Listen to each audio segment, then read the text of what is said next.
Demikian sejarah Kamal menurut tutur yang dipercaya dan Srinata Panjalu di Daha waktu bumi Jawa dibelah karena cinta Raja Airlangga kepada dua putranya.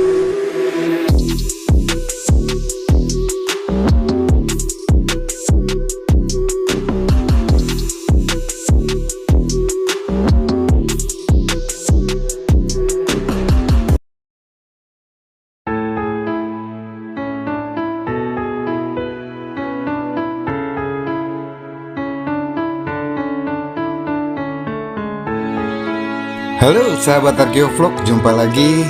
Sebelum menonton video ini, seperti biasa ya, jangan lupa kopinya diseruput dulu ya kak.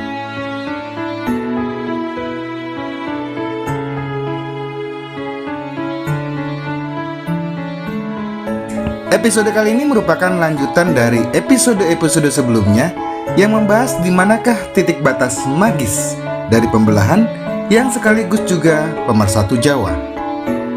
Sebelum kita mulai, saya ingin menanggapi pertanyaan dari Pak Wayan Sila Sayana dalam komentarnya di Arkeovlog. Pak Wayan bertanya, mohon pencerahannya Pak Wicak, kira-kira apa poin penting dari pembahasan batas magis pembelahan kerajaan Kahuripan menjadi Panjalu dan Jenggala?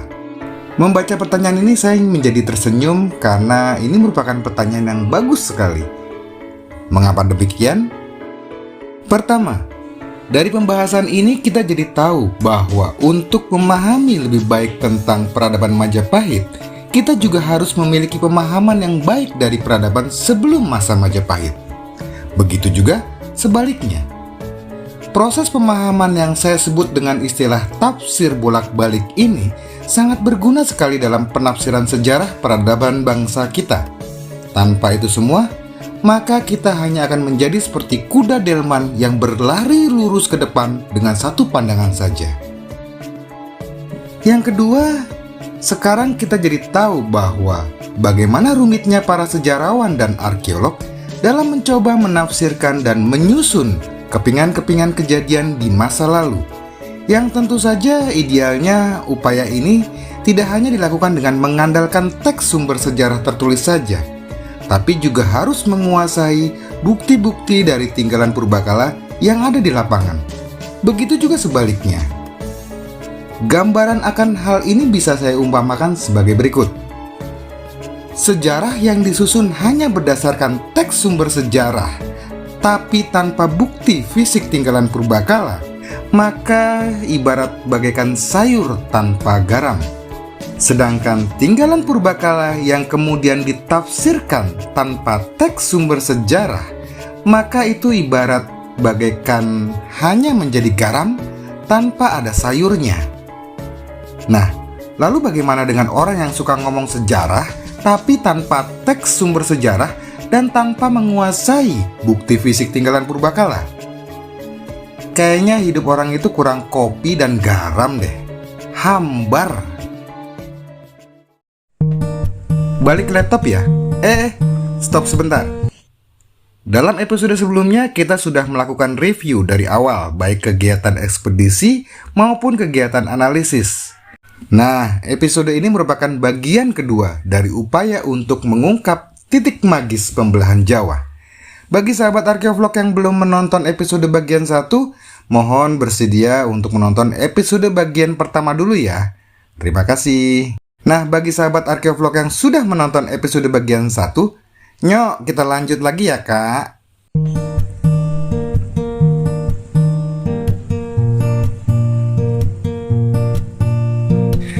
Dalam akhir episode bagian 1, kita telah menguji beberapa pertanyaan dari beberapa kemungkinan tentang jalur pembelahan kerajaan Airlangga yang dilakukan oleh Pubarada. Untuk sekedar mengingatkan, yuk kita review dulu sebentar. Wih, garis batas yang dibuat itu pakai dasar argumentasi apa ya? Apa jangan-jangan garis pembatas itu Sungai Bengawan Solo? Tapi bila garis pembatas itu adalah Sungai Bengawan Solo, maka ini tidak cocok dengan data prasasti Turun Hiak dan keterangan dari naskah Negara Ketagama yang menyebutkan Surabaya sebagai daerah Jenggala.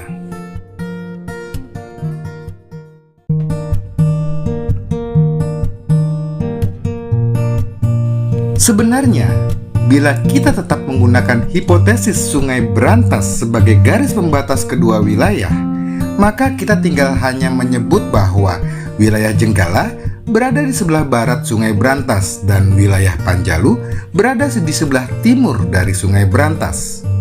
Dengan demikian, maka Kerajaan Panjalu beribu kota di Daha, yang berada di daerah Kediri sekarang, dan Kerajaan Jenggala beribu kota di Kahuripan, sebuah lokasi yang menurut beberapa ahli berada di sekitar Sidoarjo dan Surabaya. Selesai kan? Berarti kalau begitu teks serat calon arang yang menyebut Panjalu berada di barat dan Jenggala berada di timur itu keliru. Menurut saya, jawabannya adalah serat calon arang itu tidak keliru. Lah kok bisa? Kan tadi sudah disebut kalau ibu kota Panjalu ada di Daha, yang berarti itu di sebelah timur dari Sungai Brantas, ya kan? Nah, di dalam prasasti kan Daha ada di wilayah Kediri. Apakah ini berarti Daha dan Kediri itu beda tempat? Beberapa ahli menyebutnya itu beda, tapi menurut saya sebenarnya sama. Daha itu merujuk pada nama ibu kotanya, sedangkan Kadiri itu merujuk pada nama wilayah. Lalu, jadi bingung saya. Bingung ya? Pasti kopinya belum diseruput ya? Ayo, kopinya diseruput dulu ya, Kak.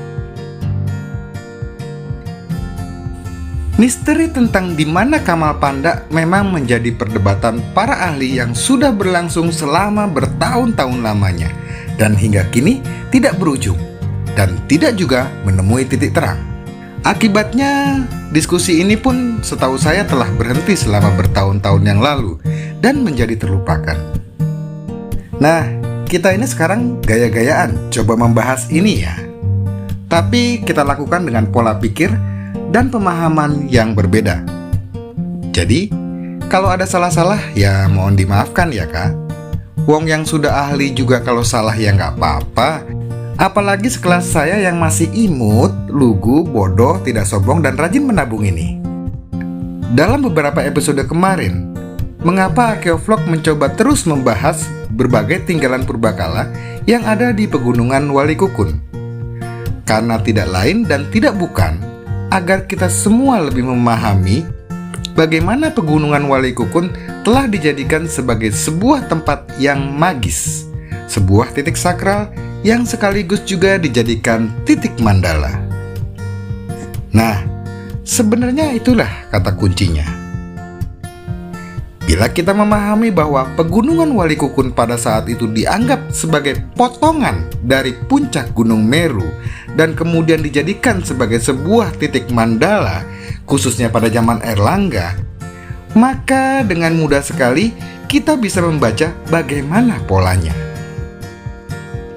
Seperti yang kita ketahui bahwa utara, selatan, barat, dan timur telah lama digunakan oleh manusia sebagai konsep penanda atau acuan dalam membagi ruang di alam semesta. Namun konsep mengenai arah ini ada dua jenis, yaitu konsep petunjuk arah yang digunakan sebagai navigasi dan konsep arah yang digunakan sebagai penataan ruang. Sebagai navigasi, leluhur kita telah menguasai ilmu perbintangan yang digunakan sebagai acuan arah utara, selatan, barat, dan timur. Sebagai gambaran, bagaimana relief kapal di Borobudur menjadi bukti bahwa leluhur kita juga merupakan pelaut-pelaut yang ulung yang menjelajahi Nusantara dan bahkan dunia. Dalam ilmu navigasi, rasi bintang Ursa Mayor telah lama digunakan untuk menunjukkan arah utara. Rasi ini terdiri dari 7 bintang atau disebut juga sebagai konstelasi bintang 7. Rasi ini dinamakan juga bintang biduk karena berbentuk seperti biduk atau gayung besar. Gugusan bintang di langit yang lain akan berputar pada malam hari, tapi tidak dengan rasi bintang Ursa Mayor. Ia akan tetap berada di arah utara, tepatnya di atas kutub utara sepanjang tahun. Nah, berbeda dengan ilmu navigasi, leluhur kita juga sudah menggunakan konsep penataan ruang yang disebut mandala, yang sudah kita bahas dalam episode-episode sebelumnya. Berbeda dengan ilmu navigasi, arah utara dari mandala ini berubah mengikuti titik yang dijadikan poros utamanya. Akibatnya, tentu saja arah utara dalam konsep mandala akan menjadi berbeda dengan arah utara dari konsep arah dalam navigasi. Bila kita sudah memahami ini, maka sangat mudah untuk membaca apa yang terjadi di masa lalu. Konsep tentang ini banyak dilupakan oleh para peneliti. Dalam konteks pembelahan wilayah Panjalu dan Jenggala yang dilakukan oleh Mpu Barada, maka kita harus memahami bahwa sebenarnya arah yang digunakan oleh Mpu Barada adalah arah mandala dan bukan arah dalam konsep navigasi. Karena pembelahan wilayah kerajaan ini berkaitan dengan penataan ruang. Poros acuan yang digunakan dalam pembagian wilayah ini kemudian adalah mengikuti titik mandala yang sakral. Bila sebelumnya kita sudah menyepakati hipotesis bahwa Pegunungan Walikukun sebagai sebuah potongan dari puncak Gunung Meru, sebuah nirwana, tempat tinggal para dewa, sebuah titik yang sakral, maka arah utara, selatan, barat, dan timur dari mandala ini tidak bisa lagi dibaca mengikuti konsep arah dalam navigasi. Dengan demikian, maka untuk membacanya, Pulau Jawa kemudian harus diputar mengikuti titik mandala itu. Seperti ini.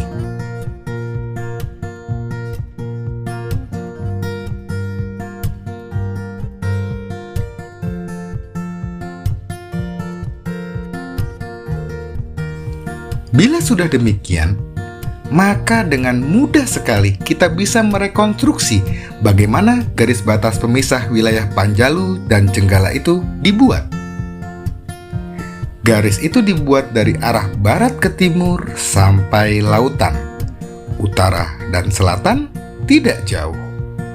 Nah, gitu deh. Terlepas apakah benar bahwa Mpu Barada benar-benar dapat terbang dan kemudian menuangkan air dari kendi, itu urusan nanti. Yang terpenting dengan memahami ini, maka kita sekarang menjadi sangat mudah untuk menduga kuat di manakah letak Kamal Panda itu. Dalam naskah Negara Ketagaman diceritakan bahwa tempat itu adalah di mana Mpu Barada turun dari angkasa dan berhenti di pohon asam. Tempat itu adalah di mana jubah Mpu Barada tersangkut dan kemudian ia mengutuk pohon itu menjadi kerdil. Mungkin cerita tentang pohon asam itu bukanlah cerita yang kemudian harus diterjemahkan begitu saja dalam arti yang sebenarnya. Tapi layaknya Pertahata Karun, ada simbol-simbol kata yang harus kita pecahkan. Dengan demikian, menurut saya, bukan pohon asemnya lah yang kerdil, melainkan gunungnya. Karena, kenapa banyak gunung lain di sekitar Bukit Walikukun yang tingginya lebih tinggi dari Pegunungan Walikukun? Lah kok malah Mpu Barada milih Pegunungan Walikukun yang tingginya cuma 360 meter di atas permukaan air laut? Hal ini karena tidak lain dan tidak bukan. Karena bila kita mempunyai pemahaman tentang konsep dalam cerita pemindahan Gunung Meru dari India ke Jawa Dwipa, atau pemindahan dari pusat pemerintahan kerajaan yang lama ke pusat pemerintahan kerajaan yang baru, yang dipindah itu hanya potongan dari puncak Gunung Meru saja, bukan satu gunung loh ya. Maka dengan demikian, logikanya tidak dibutuhkan gunung yang terlalu tinggi untuk menciptakan konsep Gunung Meru itu. Konsep ini jugalah yang sebenarnya membuat Candi Borobudur dibangun di bukit yang tidak terlalu tinggi pada masa Mataram kuno. Bila demikian, maka pada saat Pusindok memindahkan pusat pemerintahan kerajaannya dari Jawa Tengah ke Jawa Timur, maka secara konsep spiritual, Pusindok juga harus memindahkan pusat sakral yang berupa potongan Gunung Meru itu dari Jawa Tengah ke Jawa Timur. Dan hal ini saya yakin juga pasti akan terjadi berulang-ulang di setiap zaman kerajaan baru. Hal ini kemudian menjadikan masing-masing kerajaan akan memiliki titik mandala sakral yang berbeda-beda. Misalnya, Kerajaan Kediri dengan Gunung Kelutnya, atau Singosari dengan Gunung Kawinya, atau Majapahit dengan Gunung Penanggungannya. Bila di pegunungan Walikukun itulah letaknya Kamal Panda, maka kemungkinan besar tidak jauh dari sana dahulu terdapat dusun yang bernama Palungan, yang kemudian nama Palungan itu berubah menjadi Pulungan, lalu berubah menjadi Tulungan, dan kemudian berubah lagi menjadi Tulung Agung. Wah, kalau bagian ini sih analisis saya ya terlalu gegabah banget, alias gotak-gatuk, alias cocok logi. Oke, skip aja ya. Bila pegunungan Walikukun dibaca sebagai titik mandala dan arah utara Pulau Jawa kemudian diputar mengikuti arah mandala itu, maka pembagian wilayah Panjalu dan Jenggala yang disebut juga dalam Serat Calon Arang menjadi sesuai dengan apa yang ditulis dalam Naskah Negara Ketagama dan beberapa bukti prasasti lainnya, di mana Kerajaan Panjalu berada di sebelah barat dan Kerajaan Jenggala berada di timur. Dan bila jalur sungai Brantas kita ambil dari garis jalur sungai Porong, maka Surabaya menjadi wilayah dari Kerajaan Jenggala, sebagaimana yang disebut dalam Naskah Negara Ketagama. Sampai di sini, mohon dong tepuk tangannya. Apakah sudah selesai? Belum, woi. Pertanyaan selanjutnya adalah, lalu di manakah Kamal Pandanya? Ya, di daerah pegunungan Walikukun itu, di mana Stupa Dadi menjadi tugu batas magis dari pembelahan Pulau Jawa menjadi Panjalu dan Jenggala. Lalu, di mana Pratnya Paramita Puri yang dibangun di Kamal Panda itu? Ya, tidak lain adalah kopinya ternyata sudah habis. Kita lanjut besok ya. Semoga bermanfaat. Wassalamualaikum warahmatullahi wabarakatuh. Salam budaya, salam kebajikan, rahayu.